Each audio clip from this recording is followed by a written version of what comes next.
नमस्कार दोस्तों, आइए जानते हैं राजस्थान की बड़ी खबरें। और आप राजस्थान के किस जिले से इस वीडियो को देख रहे, कमेंट में जरूर बताइए। आज की पहली खबर,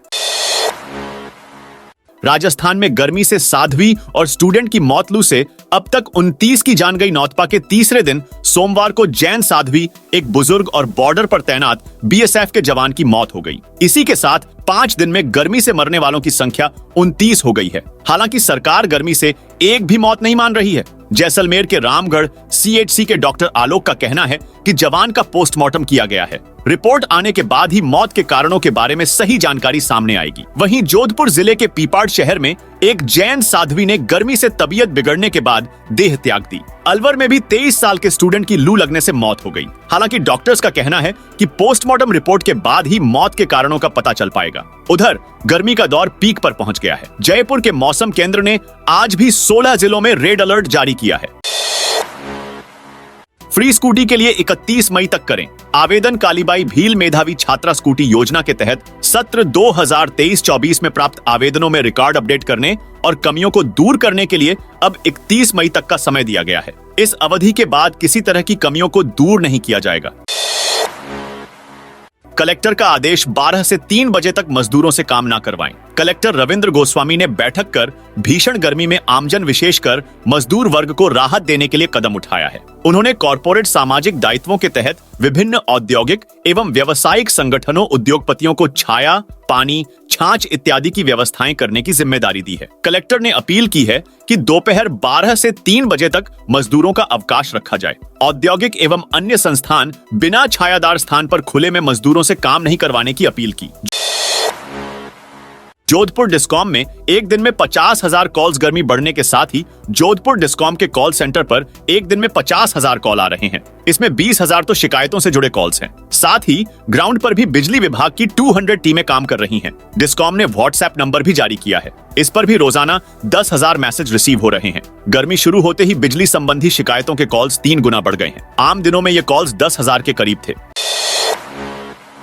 जन्म मृत्यु सर्टिफिकेट के लिए ऑनलाइन आवेदन कर सकेंगे। जन्म और मृत्यु प्रमाण पत्र बनाने के लिए अब नगर निगम के चक्कर नहीं काटने होंगे, बल्कि ऑनलाइन ही ये सुविधा मिल जाएगी। नगर निगम बीकानेर इस सुविधा के लिए काम कर रहा है। जल्द ही जन्म, मृत्यु और विवाह प्रमाण पत्र के आवेदन ऑनलाइन शुरू हो जाएंगे।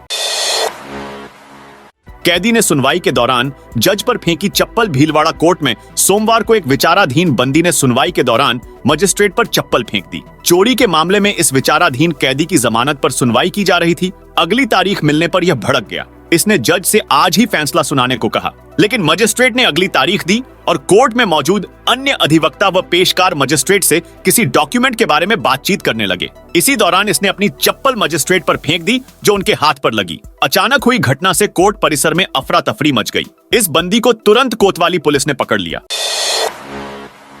12वीं पास के लिए आरयू में एडमिशन 1 जून से शुरू। राजस्थान की सबसे बड़ी राजस्थान यूनिवर्सिटी में एडमिशन की इच्छा रखने वाले स्टूडेंट्स के लिए खुशखबरी है। राजस्थान यूनिवर्सिटी के अंतर्गत आने वाले कॉलेजों में अंडर ग्रेजुएशन कोर्सेज में 7,000 से ज्यादा सीटों के लिए एडमिशन की प्रक्रिया 1 जून से शुरू होने जा रही है। स्टूडेंट्स यूनिवर्सिटी की ऑफिशियल वेबसाइट पर जाकर 10 जून रात 12 बजे तक 12वीं की परसेंटेज के आधार पर ऑनलाइन आवेदन कर सकते हैं। इसके बाद यूनिवर्सिटी प्रशासन द्वारा 15 जून को 100% सीटों के लिए कट ऑफ लिस्ट जारी की जाएगी।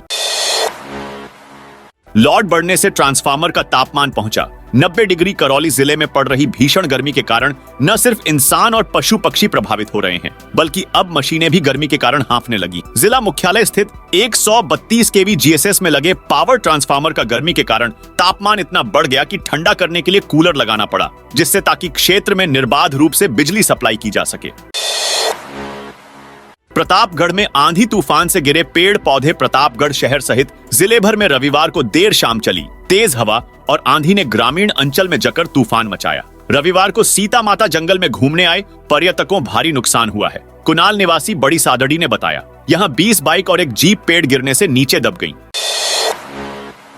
राजस्थान बोर्ड 10वीं परिणाम होने वाला है जारी। राजस्थान माध्यमिक शिक्षा बोर्ड बहुत जल्द लाखों छात्रों का इंतजार खत्म करते हुए आरबीएसआई 10वीं परिणाम को जारी करने वाला है। लेटेस्ट रिपोर्ट्स के मुताबिक आज रात या कल 28 मई को राजस्थान बोर्ड कक्षा 10 रिजल्ट का नोटिफिकेशन जारी किया जा सकता है। मेनाल के जंगलों में लगी आग, 10 बीघा में पेड़ पौधे जले। भीलवाड़ा में बिजौलिया वन क्षेत्र के आरोली मेनाल के जंगलों में रविवार देर शाम आग लग गई। जंगल में गर्मी की वजह से सूखी हुई घास में आग चारों तरफ फैलती गई। वन क्षेत्र के करीब 10 बीघा में आग के फैलने से बड़ी संख्या में पेड़ पौधे जल गए। मांडलगढ़ से पहुंची दमकल की सहायता से आग पर देर रात काबू पाया गया। अजमेर की अन्नपूर्णा रसोइयों में भ्रष्टाचार, ज्यादा थाली का उठाया अनुदान। नगर निगम ने शहर में चल रही अन्नपूर्णा रसोइयों में अनुदान के नाम पर किए जा रहे फर्जीवाड़े की जांच पूरी कर ली है। नगर निगम ने 2 ठेकेदारों के खिलाफ पेनल्टी व दंडात्मक कार्रवाई करने के लिए मामला डीएलबी को भेजा है। दैनिक भास्कर ने 10 अप्रैल को 8 रुपए की थाली में चल रहे भ्रष्टाचार को लेकर स्टिंग करते हुए अन्नपूर्णा रसोई में चल रहे भ्रष्टाचार को सबूतों के आधार पर उजागर किया था। राजधानी जयपुर इन दिनों भीषण गर्मी पड़ रही है। इस बीच पिंक सिटी घूमने आए लोग गर्मी से परेशान दिखे। सिर पर कपड़ा बांधकर और छाते के सहारे घूमते दिखे। लोग धूप से बचते हुए फोटो खिंचवाते दिखे। गर्मी से लोगों को राहत देने के लिए हवा महल में टूरिस्ट के लिए ऐसी रूम बनाया गया है जिसका तबीयत खराब होने पर इस्तेमाल किया जा सकता है। जयपुर के बाजार में एसी, कूलर और फ्रिज की कमी भी होने लगी है। एसी खरीदने के बाद भी लोगों को परेशान होना पड़ रहा है क्योंकि इंस्टॉल करने में 3 से ज्यादा दिन लग रहे हैं। जालोर में लू का कहर, सड़कों के किनारे लगाए टेंट। जालोर में तेज गर्मी व लू का कहर जारी है। सोमवार दोपहर में दिन का तापमान 44 डिग्री पार कर गया। भीषण गर्मी में राहगीरों को परेशान नहीं हो, इसके लिए विभिन्न संस्थाओं और जिला प्रशासन की ओर से सड़कों के किनारे टेंट लगाए गए हैं, जिससे राहगीर उनके नीचे आसरा ले सके। वहीं तपती सड़कों पर पानी का छिड़काव कर उन्हें ठंडा करने का प्रयास किया गया। कोर्ट ने जॉली एलएलबी के खिलाफ वकीलों का दावा सही माना। जॉली एलएलबी 3 फिल्म को लेकर विवाद बढ़ता ही जा रहा है। सोमवार को कोर्ट में वापस सुनवाई हुई, जिसमें अक्षय कुमार, अरशद वारसी, फिल्म प्रोड्यूसर सहित डीआरएम के अधिवक्ताओं द्वारा दावा खारिज करने को लेकर पेश किए गए प्रार्थना पत्र पर सुनवाई हुई, जिस पर न्यायाधीश के द्वारा दोनों ही प्रार्थना पत्र को खारिज कर दिया गया। मामले में अब अगली सुनवाई 5 जुलाई को होगी। बिजली संकट के समय मुख्यालय छोड़ा। एईएन निलंबित। सरकार के आदेश न मानने पर डिस्कॉम के सचिव ने नैनवा एईएन को निलंबित कर दिया है। सचिव को एईएन के मुख्यालय पर न होने की सूचना मिली थी, जबकि सरकार ने बिजली की समस्या के चलते किसी को भी मुख्यालय न छोड़ने के आदेश दिए थे।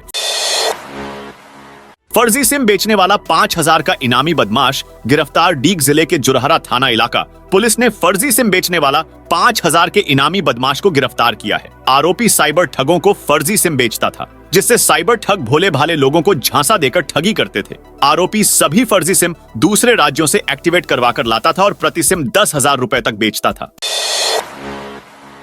अब जयपुर की डबल डेकर ट्रेन का बदलेगा लुक। जयपुर की सबसे लोकप्रिय ट्रेनों में शुमार डबल डेकर ने अपने 10 साल पूरे कर लिए हैं। ऐसे में रेलवे 10 करोड़ रुपए में इसको संवार रहा है। ट्रेन के इंटीरियर, एक्सटीरियर के साथ टॉयलेट और सीट तक सब बदला जाएगा। यात्रियों को सीट ऊपर है या नीचे यह जानकारी भी कोच के बाहर ही लिखी मिल जाएगी। उधर अब केंद्र और राज्य सरकार के विभाग भी ट्रेनों में अपनी योजनाओं के विज्ञापन करेंगे।